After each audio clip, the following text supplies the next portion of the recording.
যারা বিগত 15 বছরে যারা ফ্যাসিবাদী ছিল, অনেক হাজার হাজার কোটি টাকা হাতিয়ে নিয়েছে রাষ্ট্রের, জনগণের, এতিমের মাল, মিসকিনের মাল এবং অসহায়ের বিধবার সম্পদ এবং জেনুইন মালিকদের সম্পদ হাতিয়ে নিয়ে হাজার হাজার কোটি টাকা বানিয়েছেন।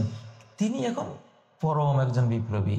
তিনি এখন ছাত্র বিপ্লবের বুলি, জিকির আজকারের মতো তিনি আহ্বান।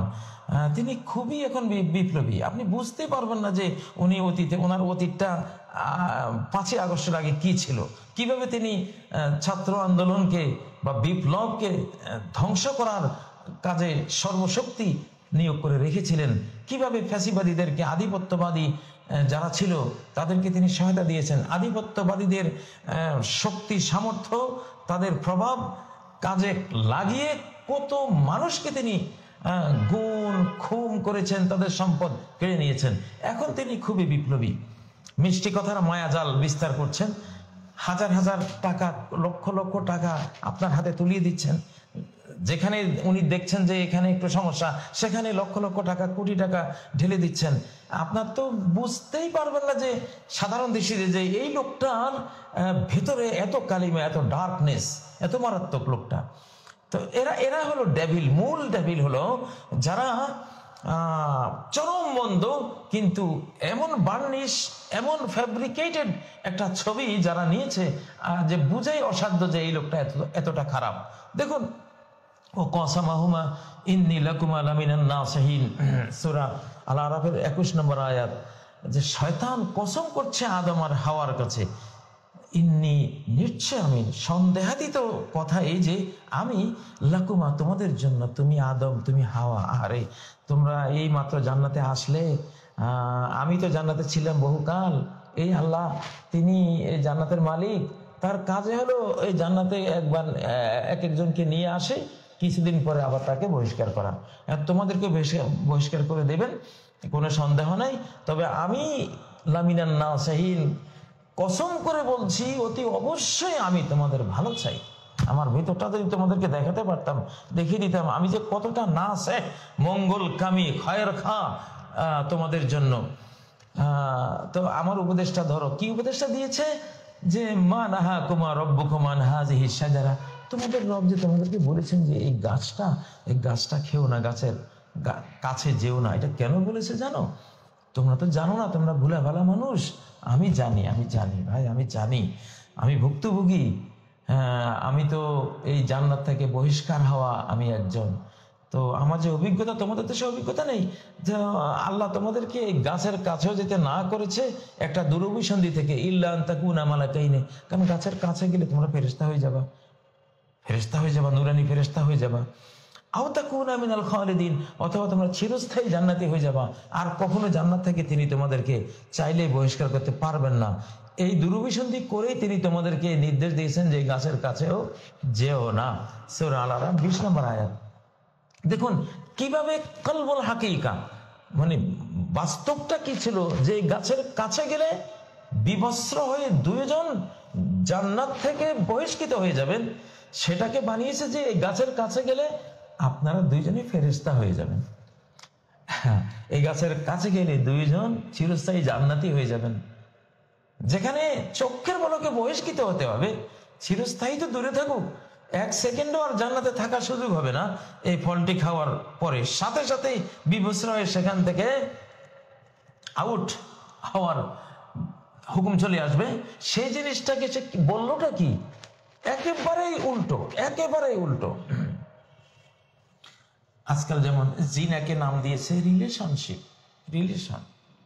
আপনি দুনিয়ার সকল ধর্মেই জিনা এটা খুবই একটা মহাপাপ, কিন্তু ইবলিস করেছে কি, এটাকে একটা নামটা পাল্টে কি বললো, একটা রিলেশনশিপ, ওনার সাথে আমার রিলেশন আছে, ফ্রেন্ডশিপ।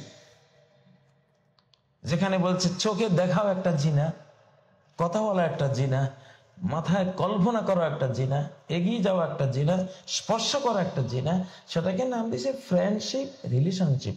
তাকলিবুল হাকিকা, একটা নোংরা জিনিসের চরম ডার্কনেস, মন্দত্বকে ঢেকে এমন একটা নাম দিয়েছে যে নামের কারণে আপনি বিভ্রান্ত হয়ে যাবেন, আপনি প্রতারিত হয়ে যাবেন যে ও রিলেশন তো এটা হতেই পারে, ফ্রেন্ডশিপ, একটা ফ্রেন্ডশিপ, গার্লফ্রেন্ড বয়ফ্রেন্ড, একটা দুজনে একটা ফ্রেন্ডশিপ গড়ে তুললো, এতে সমস্যা কি? কিন্তু যদি বলা হয় যে এটা ধর্ষণ, এটা ব্যভিচার, এটা জিনা, আপনি আটকে উঠবেন। তো আটকে উঠার মতো জিনিসটা দেবে না। যেমন যারা ইয়া বা বাবা ইত্যাদি সেবন করে বা গাঁজা খায়, ওরা নরসিংদীতে শুনেছি ও বলে যে ডাল, ওদের পরিভাষা হলো ডাল খেয়েছে। তো ডাল তো মানুষ খায়। এখন ডাল শুনলে যে কেউ ভাববে এটা তো খারাপ জিনিস না।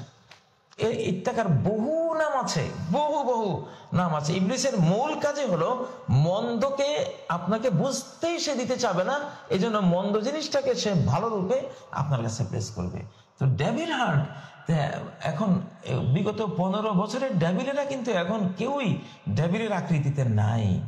তাদের ওয়াজ শুনলে আপনি তো বলে যাবেন, এত সুন্দর বারে বারে আল্লাহর নাম নেবে, কোরআনের আয়াত হাদিসের কোটেশন দেবে। হ্যাঁ, আল্লাহ তাআলা এদের কথা সূরা আল বাকারা 204 নম্বর আয়াত থেকে 4টা আয়াত, 4 থেকে 8 নম্বর আয়াত পর্যন্ত, ওমিনান নাসি মান ইউজিবুকা কাউলুহু ফিল হায়াতিদ দুনিয়া, মুনাফিকদের মধ্যে যারা ভিতরে কালো উপরে খুব বার্নিশ করা চেহারা দেখায়, এদের কথা তোমাকে খুবই অভিভূত করবে ফিল হায়াতিদ দুনিয়া, পার্থিব এই জীবনে। ওয়ায়ুশহিদুল্লাহ আলা মা ফি কলবিহি, তার অন্তরে কি আছে সাক্ষী, আল্লাহ সাক্ষী যে স্যার আমি যা বলছি, আল্লাহ সাক্ষী যে কতটা আমি সত্য, কতটা আমি নির্জলা নিখুঁত একজন দেশপ্রেমিক, বাংলাদেশ প্রেমিক, আমি জনবন্ধু, গরিবের বন্ধু মানুষ, আল্লাহ জানে। ওয়ায়ুশহিদুল্লাহ আলা মা ফি কলবি ও আলাদ্দুল কাযাব, অথচ সে নিকৃষ্ট এক ভণ্ড তার্কিক। সে শুধু একটা মিষ্টি কথার মায়া জালে, তর্কের মায়া জালে তার ডার্কনেসকে, অন্ধকার লাইফটাকে সে ঢেকে দিচ্ছে উপরে একটা বাহ্যিক সাদা আবরণ দিয়ে, বার্নিশ করে। আপনি বুঝতে পারছেন না।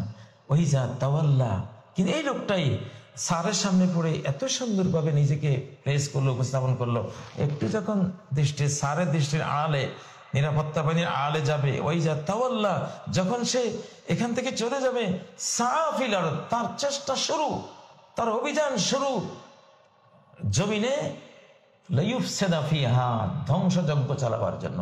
কাকে মারবে, কাকে কাটবে, কাকে মিথ্যা মামলা জড়াবে, কার সম্পদ হরণ করবে, কার জমিন সে খেয়ে ফেলবে, কার ব্যবসায়িক সেন্টার দখল করবে।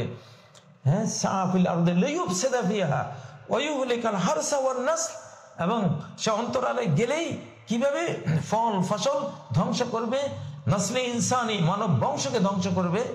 পৃথিবীতে আছে তো দুটো জিনিস, উদ্ভিদ জগৎ আর প্রাণী জগৎ, মানব জগৎ। এই দুটো জগৎকে কিভাবে সে ধ্বংস করবে, ওই ধ্বংসযজ্ঞের পিছনে তার সম্পূর্ণ শক্তি সে বিনিয়োগ করে দেয়। অথচ একটু আগে সে আপনার সামনে এসে বললো, হ্যাঁ আমি কত ভালো, আল্লাহ সাক্ষী যে আমার মনটা কত সাদা। আচ্ছা, ওই যা কিল্লাহুত্তাকিল্লাহ, ওকে যখন বলা হয় যে এটা তো অন্যায়, আপনি এটা করতে পারেন না, আল্লাহকে ভয় করুন, তখন একটা ইগো পেয়ে যায় তাকে। আখাযাতুল ইজ্জা, তাকে ইগো আঁকড়ে ধরে বিল এস পাপের দিকে, ইগো তাকে পাপের দিকে নিয়ে যায়। আমার মতো লোক এটা মানতে পারে, এটা আমি সইতে পারি। হ্যাঁ, তো আল্লাহ বলছেন ফাহাসবুহু জাহান্নাম। এই ধরনের দাম্ভিক অহংকারী যারা সন্ত্রাসী, যারা মুফসিদ ফাসাদ সৃষ্টিকারী, কিন্তু নিজেকে বার্নিশ করে ফ্যাব্রিকেটেড আকৃতি দিয়ে জনসমক্ষে বা যেখানে ঝুঁকি আছে সেখানে পেশ করে, এর জন্য জাহান্নামই যথেষ্ট। তো এই শ্রেণীটা যারা, এই শ্রেণীটাকেই ডেভিল হান্টের মধ্যে সবার আগে আনতে হবে। আল্লাহ সাহায্য ছাড়া এটা পারা যাবে না।